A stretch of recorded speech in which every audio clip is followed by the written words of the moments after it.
Welcome to the Align Business Podcast. I'm your host, Kelsey Kerslake, CEO of personal branding agency, Pinegate Road, and business coach to online service providers, coaches, and educators. I know that you believe that living a great life is so much more than the business that you lead or the money that you make. Each week, we'll dive into what it actually takes to live an aligned life with a business that supports it. Let's do this. This show is brought to you by the Align Business Academy. Are you so ready to go all in with your online business and hit six figures this year in a way that feels fulfilling and true to you? Apply now for the Align Business Academy. This is our signature program that helps you scale your online business with one-on-one and community support, a framework for learning all things online business, and a proprietary 3-part system for scaling while working way less than you are now. Say hello to more freedom, income, and impact. Apply now at pinegateroad.com/academy. That's pinegateroad.com/academy. Hello there, and good morning, good afternoon, good evening, whatever time it is while you're listening to this. I am excited to have you here today. Again, as always. This show is going to be a little different. This is something that I have been wanting to share for a very long time, and it felt like the story wasn't complete. It felt like I was still in the midst of a lot of this, and it didn't feel, I guess, like the right exact time to share all of this. I think I'm such an open book type person. If you have been around here, if you know that, if you watch things on Instagram or whatever. And the other week I actually posted a little story and I was offline for an entire probably like week and a half where I didn't post. And that's really abnormal for me. I love posting and it's something that feels really good and natural for me, not something that I feel like I have to force. And to not be online, to not really be showing up, to not be sharing, it just felt weird. And I was processing a lot. I didn't know how to show up. I didn't feel like showing up. And I just needed that time and space. And so I took it. I just did. My business will stay. I have an amazing team supporting everything, thankfully. And if I don't show up on social media for a week or two or a month, like, everything's fine. Very thankful to be in a place in my life and business where that is the case. And this story, as much as it really kind of like things really went down in the past couple weeks, I think that this is a bigger picture story that I have not been sharing about necessarily, probably bits and pieces. But I wanted to dedicate an episode to this because I know that as business owners, as women who have wombs and people who are wanting to start families, this can be a big thing that correlates to you growing your business and the ways in which you grow your business. And stuff has gone down. I really want to, so without me being too cryptic any longer, I really want to share about my mental health journey, as well as my infertility journey. They correlate and like overlap a lot. They're not necessarily one and the same. But with the infertility journey came a lot of drugs and hormones and just things that really did end up affecting my hormones, which affected a lot of my brain chemistry, and things got a little bit crazier than I think they would have naturally been. So they kind of affected each other. And I just want to share a little bit about what has been going on, as I was trying to start to have a baby and as things have kind of happened recently. So this is just my like open, weird life update. Feel free to ask me any questions or clarifications about this on Instagram. I'm so happy to chat about it. So I'm now actually at Kelsey Kerslake on Instagram. I officially separated Pinegate Road, the business, and the Align business, the coaching business. So they are two separate entities now, and now I'm just my own human online. I'm Kelsey Kerslake. And if you want to connect with the other businesses, you can connect with the design agency at Pinegate Road, and the coaching business at the Align business. So that was actually kind of a fun thing that happened recently. So yeah, at Kelsey Kerslake. I'm like, where do we even begin here? It feels, this is just going to kind of be a messy From the Heart podcast. And this is just what we're getting into today.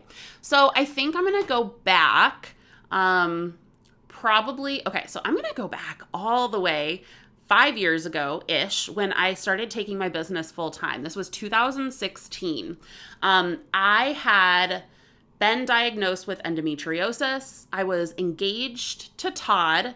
We knew that we wanted to start a family like shortly after getting married because the endometriosis was going to cause infertility. I had my endometriosis surgery in April of 2016. So we're literally going back like about 5-ish years ago. And as soon as I got that surgery, I knew that things were kind of like cleared out. Like I had kind of a clean slate within my body. So we decided to try and get pregnant as soon as we could after we got married. We did know that we wanted to wait until after the wedding to start having a baby and to not have to do that while planning a wedding. So shortly after we got married in February of 2017. So there was kind of this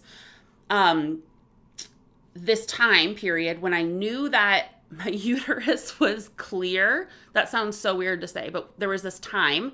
And so I also knew that my business at that point in April of 2016 was a side hustle. I was making the same amount in my salary that I was in my business. Both were around the like $50K plus range. And so I was making 6 figures with like both of the things together, right? Which was cool. I had built up some savings, and I was still terrified to quit my job. I just had it in my head that this would happen so much farther in the future. And with having this kind of like, I was thinking into the future. This is another instance where I've always kind of thought to that future self, like, where do I want to be in the next several years? And what decisions am I making now that will make that easier and more possible in the future? And so because of my cleared uterus, I was like, okay, when I have a baby, what do I want my life to be looking like, right? I knew that when I had a baby, I wanted to have whatever options I wanted to be available to me. I didn't want to have to be in a full-time job. I did not want to have to take, I did not want maternity leave to be up to somebody else. I was like, I will work really freaking hard to make sure that it is whatever I want it to be, right? And I knew that in order to have that maternity leave experience, that I needed to grow my business to a sustainable place where it could continue to grow and be profitable while I was taking leave. So this is kind of like that future vision. Literally, I backed things up and I was like, oh my gosh, I probably need to leave my corporate job right now so I can at least have a year where my business is full time and I'm learning how to make that transition and actually grow and stabilize my business to this place where it can support me on a maternity leave. And so I think this is kind of what I love to do and what I love to support other people in doing too, is making these weird, hard decisions now that actually support the future that you're going into. So around this time with the endometriosis, with leaving my job, I had actually decided, with knowing that I wanted to get to that point in my business before a baby, I was like, crap, I got to leave my job now. Most of you know that I work for American Greetings, and they were planning on moving their entire world headquarters across town. It was a 30-minute move across town. And so that was all happening in August of 2016. So basically, I decided that was a perfect time to just not move to the new world headquarters. So I gave my boss 3 months notice.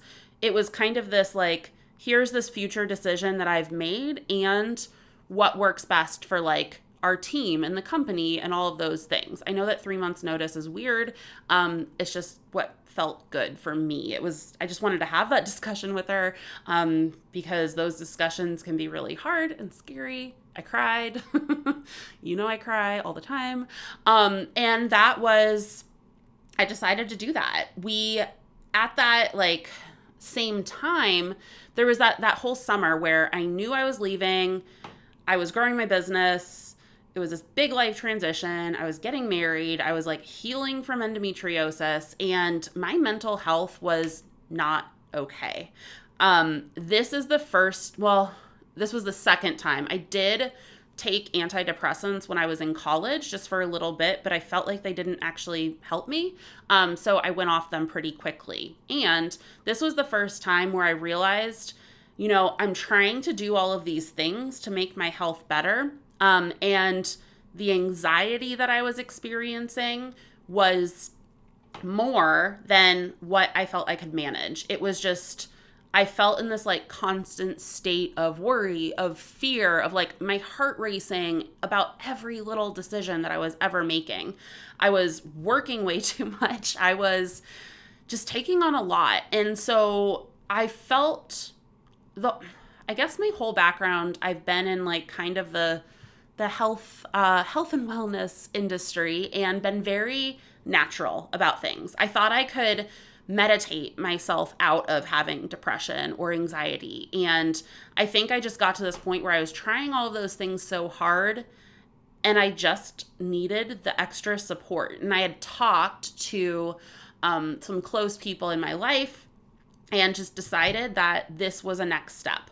I was calling my best friend and crying all the time. And that's really just a sign that if I'm just crying all of the time for no good reason, that is not, she's you just need to go on medicine.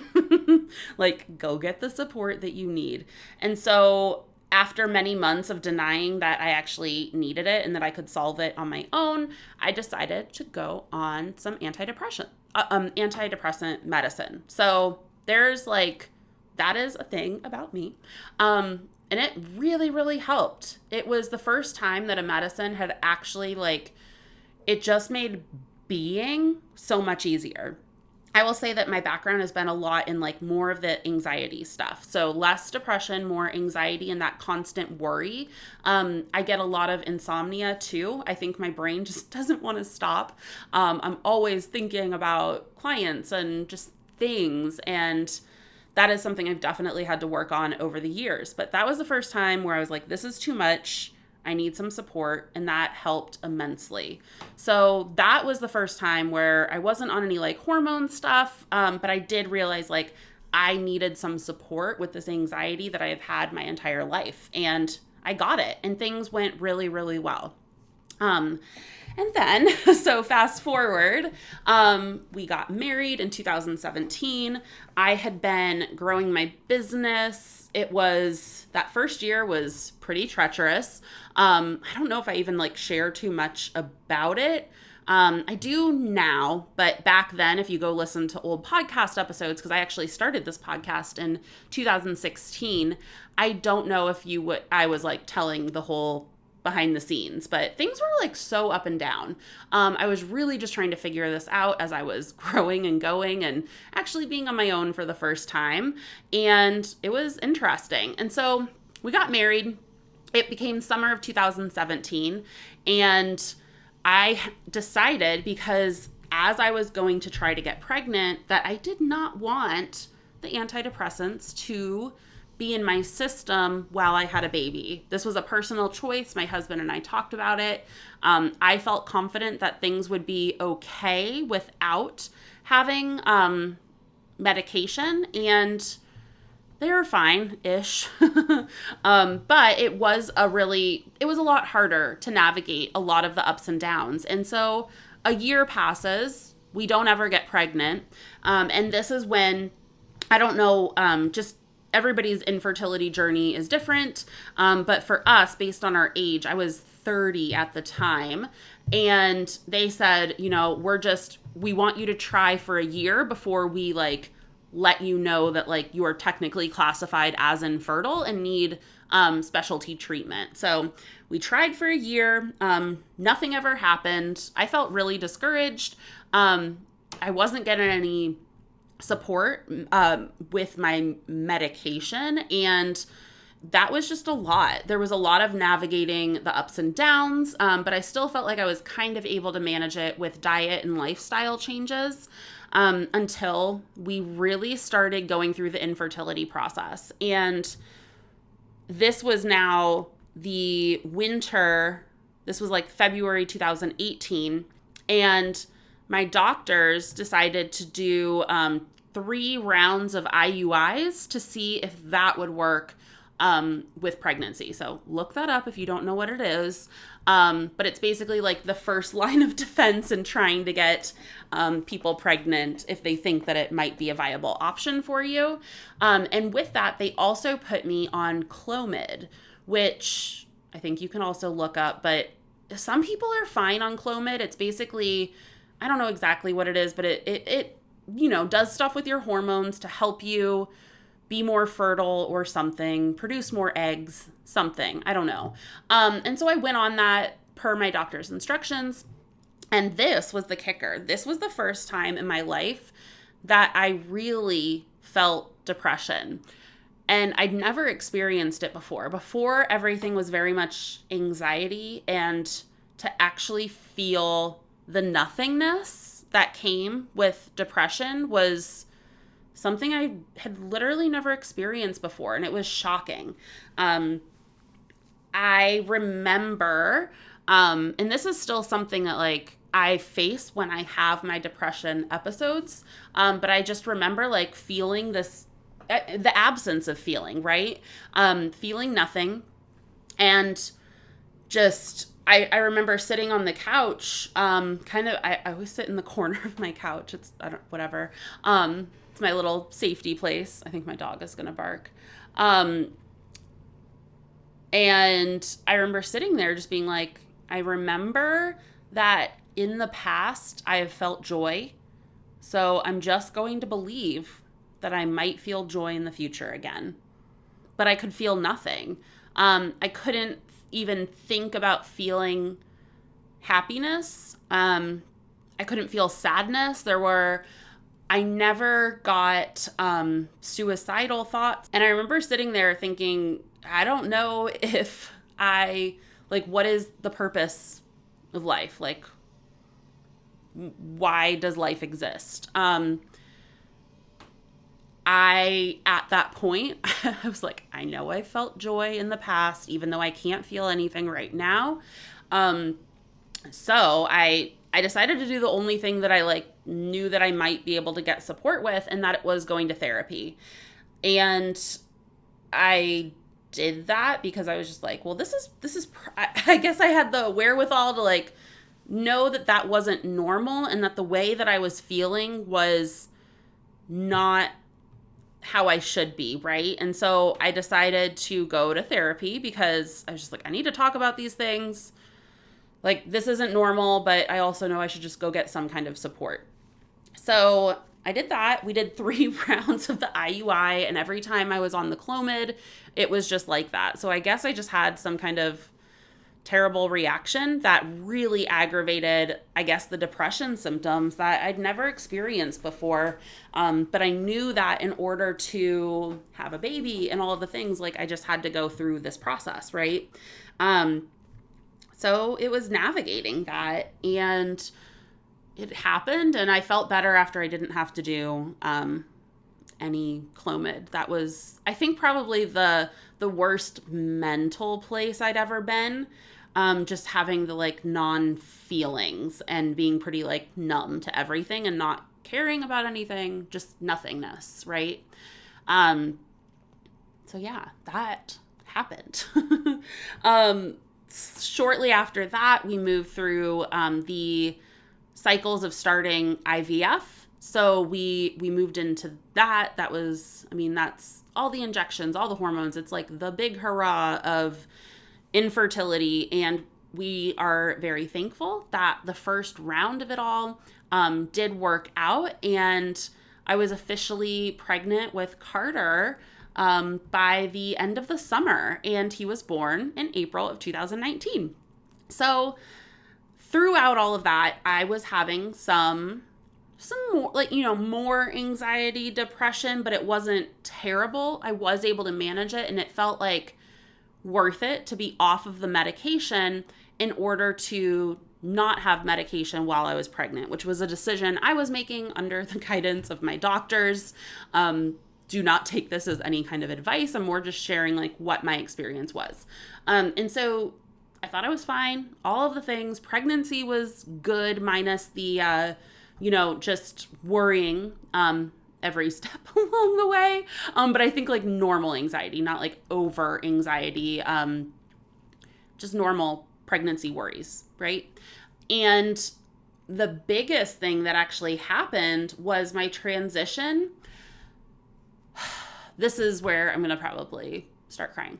The transition to becoming a mom. So that was really difficult for me, and I didn't expect it to be. I'd done everything that I could to get my business running, to plan a wonderful maternity leave where I could do whatever I felt like I needed to. And the actual reality of being a mom and taking care of another human and basically losing the identity that I'd had for my entire life and taking on a new identity of mom, and the sleeplessness and not getting support as far as like any kind of medicine. And I had a lot of issues with breastfeeding. I got mastitis. I had literally like no supply. I would pump for an hour and get like an ounce of milk, which you need 4 ounces of milk per feeding. And you do like 8 feedings a day. So I was like, I am this cow attached to this pumping machine. And I was honestly just kind of a miserable human. As much as I like love Carter and loved like, I wanted a child and all of the things, the actual reality of my day to day being a new mom was, I really did not like it. And my anxiety became the highest it has ever been. I would like spin in my head over every single little decision and do the research of, what lactation bags am I using and which one is going to be okay, and is this one going to be better, or is that one going to like, cause him long-term damage because I chose like the wrong type of bag to put in my pumping machine. And that would be like an hour spiral that I would go into. And I also did not want to go back on medicine because I was like, that's going to be in the breast milk that I can like barely get out of my body, and then it's going to go into him. And like, I literally was just this like ball of anxiety and worry, and totally not myself. I did go to my checkup at the doctor at like 6 weeks, and I was I was just really not okay. And I was in this place where she just held space for me. Thank you. And it was a place where she just was like, she kind of talked me through, she did a little like probably talk therapy on me to talk me through the reality of like getting on medicine to be able to support myself so I could actually support Carter, because I was not in a good place at that point. And I got the prescription, but I didn't fill it. And I felt like back then, I just remember feeling like such a failure at being a mom, at like doing this role that I was just supposed to innately be doing. And I don't know about you, but I always feel like I try to do really well at the things I decide to choose. And this was just, I just felt like I was failing so terribly at this. And it was so hard, and you're not sleeping, and it's just like, it was just so much. And I remember waiting for like many days to decide if I should even go on medicine. And I still had all of the spinny head thoughts. And it was, I had a lot of thoughts of like my mom and my family are very like holistic, natural, anti-medications. And so I also have that just like internalized perception of what we should be doing. Which I did decide in the past, obviously, to go against and to take care of what I needed to do for me. So at this time, I eventually, like, I remember going on this walk with Todd and, like, I thought it was going to be, like, the biggest thing to, like, tell him that I was, like, maybe thinking of taking medicine. And he just was like, yeah, like, you gotta, like, you have to be okay. Like, you're not okay right now. Like, we're doing all of the things and like you're just not okay. And so he thankfully was just like so supportive of the decision, and kind of just like holding space for all of my pretty irrational spinning head thoughts. And we decided as like a team, and he probably just like needed to decide for me because I was like not okay, that I needed to take the medicine and actually take care of myself, so that I could actually be the mom I needed to be for Carter. And that was such a game changer. And immediately, like within a day or two, I just felt this like whole rush and release of like every big anxiety. And I was like, oh my gosh, I'm just like, I felt a little bit like me again. The thoughts were able to stop. I was able to make clear-headed decisions. I was finally able to sleep a little bit. I mean, you still have a newborn, but that's a thing. And it just was the biggest relief that I've ever experienced from mental health things. And I still was dealing, I think, with the transition of being a mom.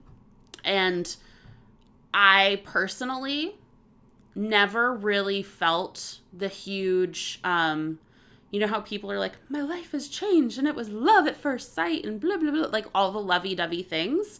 I didn't personally experience. Carter was cute and all of the things, and he was so much work.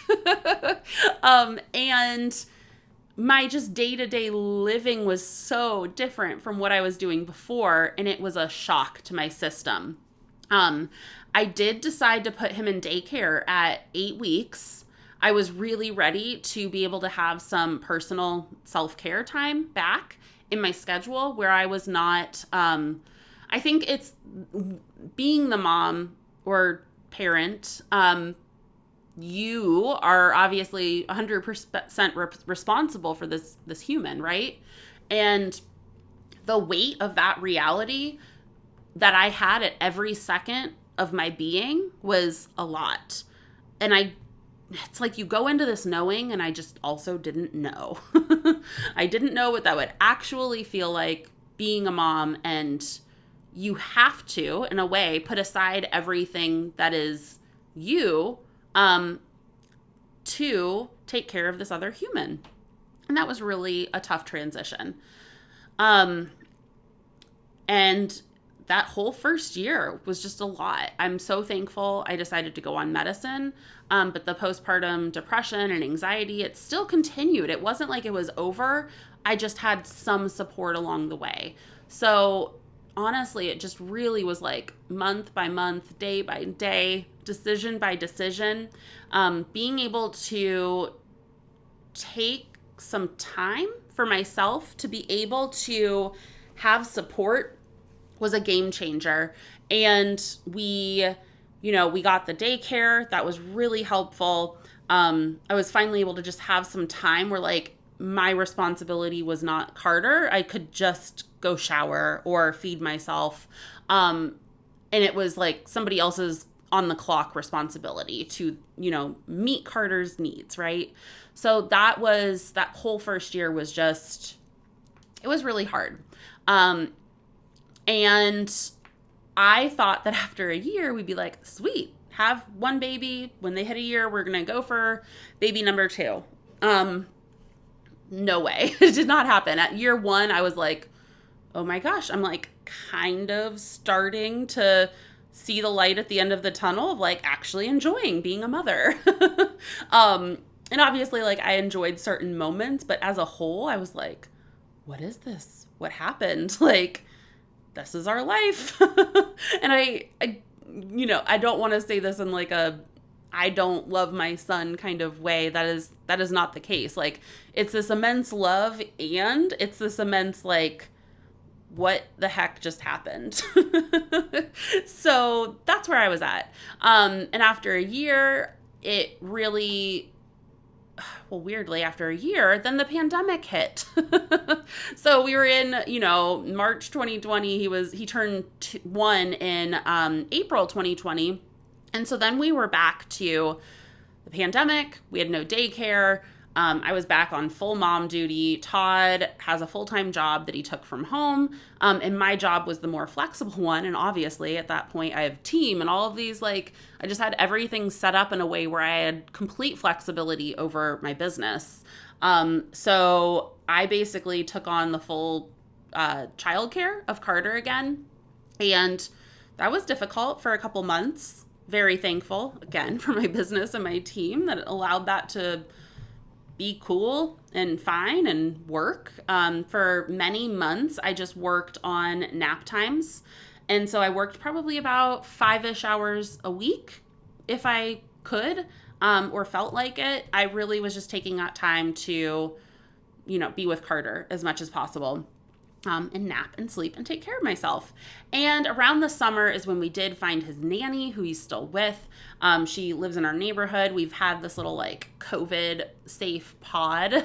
He has another family. They have their son come over too. So he has a little friend, and that's been amazing. So we eventually did get support, and it was really, COVID, that was hard, like not being able to get the support. We didn't have friends or family or like really anybody coming in. And I mean, obviously we've all been through that, right?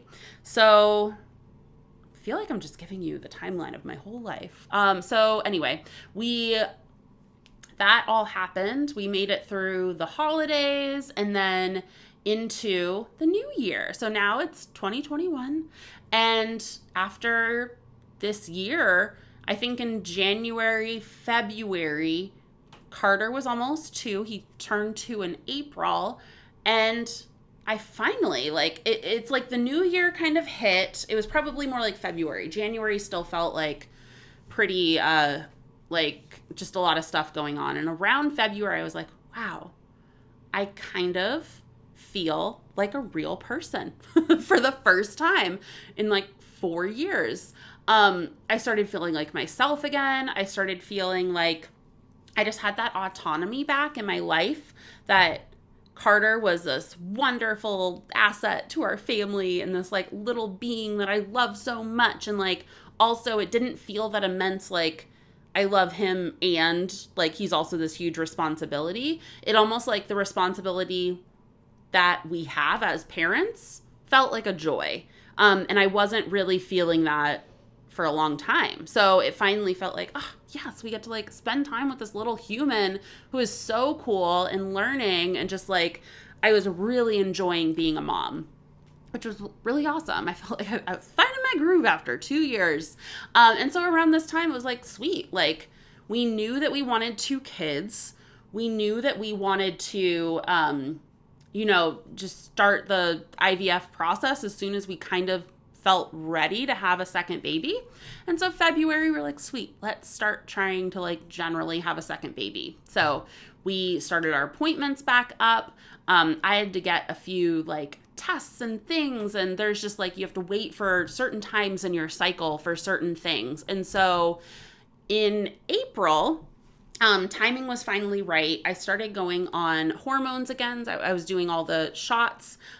We did have frozen embryos, so we were doing an embryo transplant embryo transplant. I don't know if that's what you call it. Transfer, not transplant, embryo transfer. And so we did that at the end of April, and 2 weeks later, they do a blood test, and I found out I was pregnant Yay. And 2 weeks later, or a week later after that, or 2 weeks later, I went for another blood test. My levels were still rising, so everything was good. And then a week after that, I went in for my first ultrasound, and I found out that the pregnancy wasn't viable. There was, it was just an empty gestation sac. And that was, I know everybody handles miscarriage, obviously, in their own way, and we all have these own journeys. And I can honestly say that I was like very well prepared for whatever to happen during this round. And I just knew that in general, as we were starting for baby number 2, I was like, I know that this might not always work out. Like, it's always just been a part of my like underlying journey that whole baby making stuff is going to be a little bit more difficult. And I never really got my hopes too up. So I do want to say, like, I obviously was like sad, and I did a lot of my self-care stuff to process that grief. I cried. I did some of my breath work. I moved through it. It was less, and that can happen. So that happened.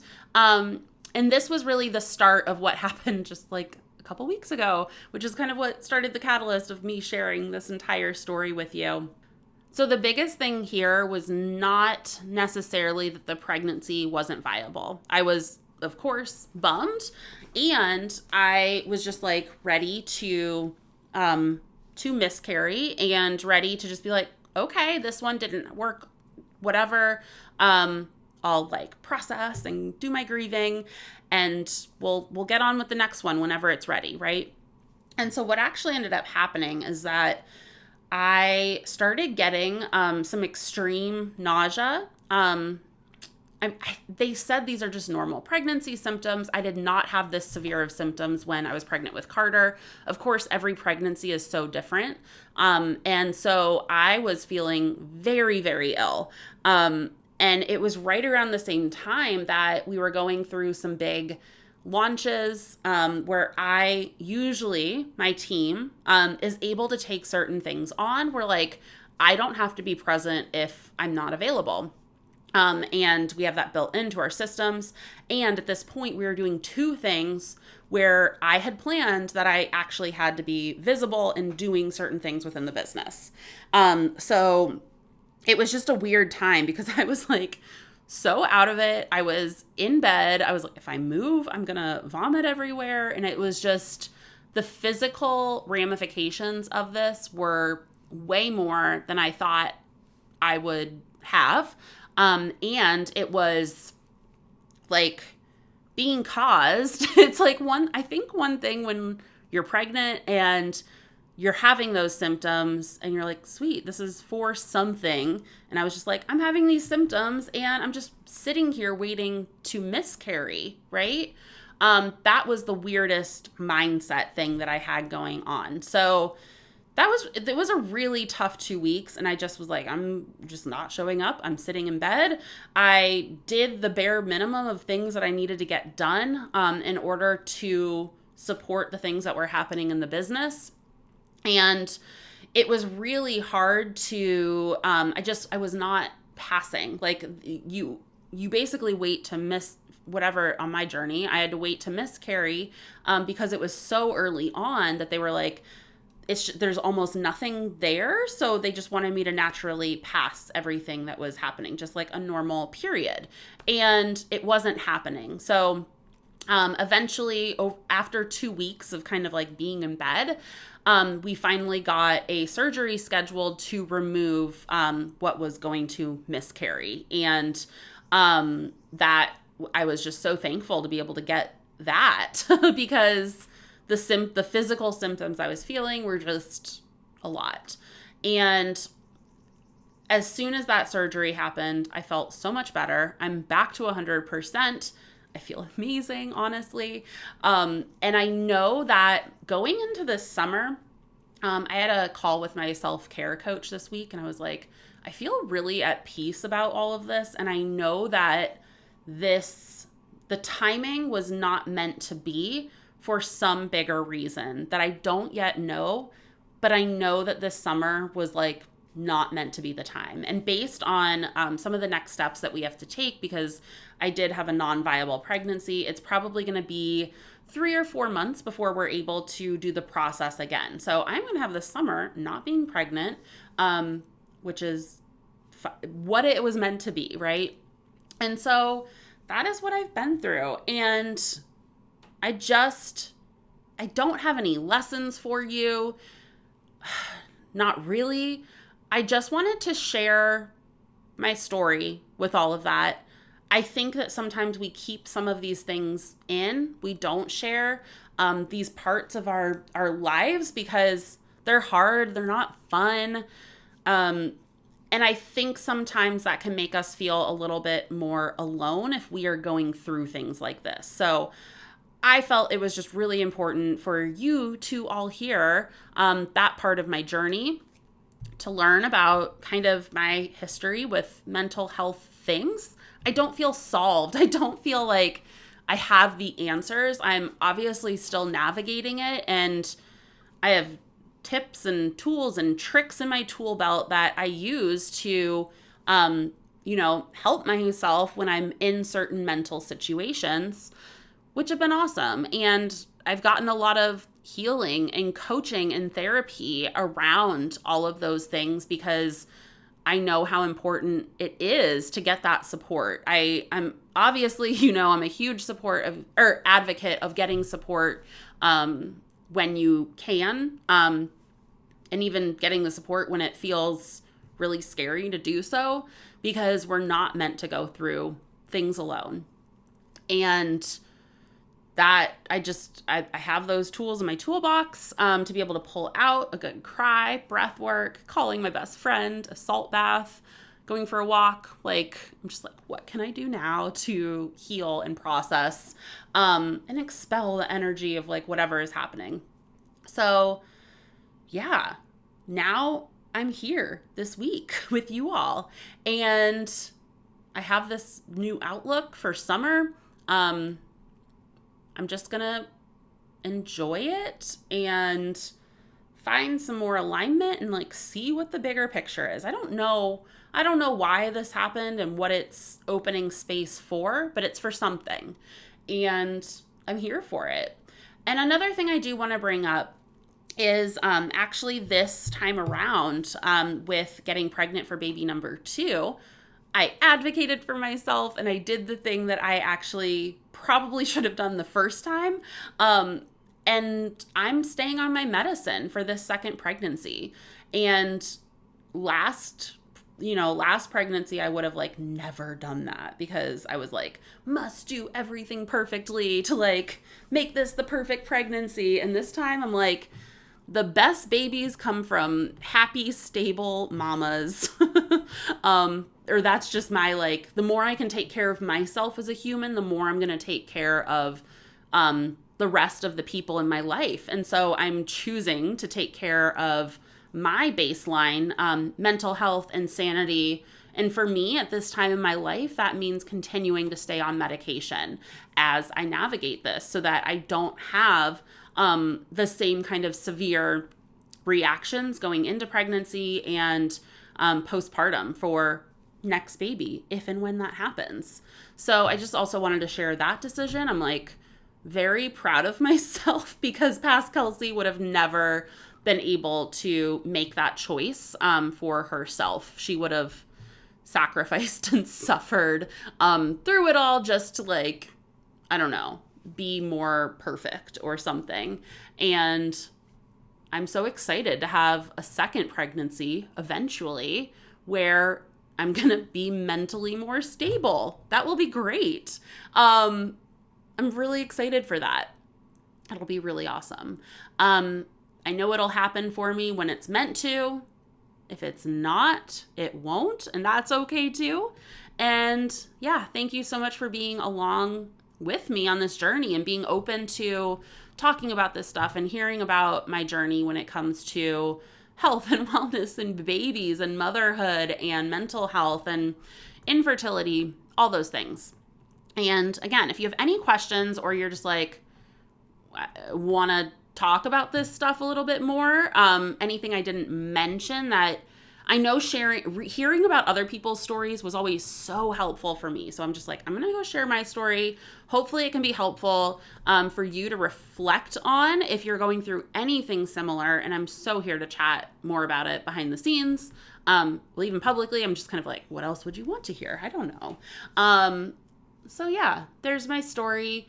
And thank you for allowing this time and space for me to even process. I feel like sharing is sometimes even more helpful for the person sharing. So I appreciate you being here and being open for all of the sides of life and business and just everything that we are experiencing as our time here on Earth as humans. So have an amazing day. I will talk to you soon, and I'll see you here next week with another episode. Thank you so much for spending time with me today. If you've enjoyed the show, please take a few seconds right now to leave a rating and review on iTunes. It's so simple and helps us so much. This is incredibly helpful for getting this show into more ears so that we can make even more impact. I'm sending you so much love. I hope you have an amazing week. You've got this.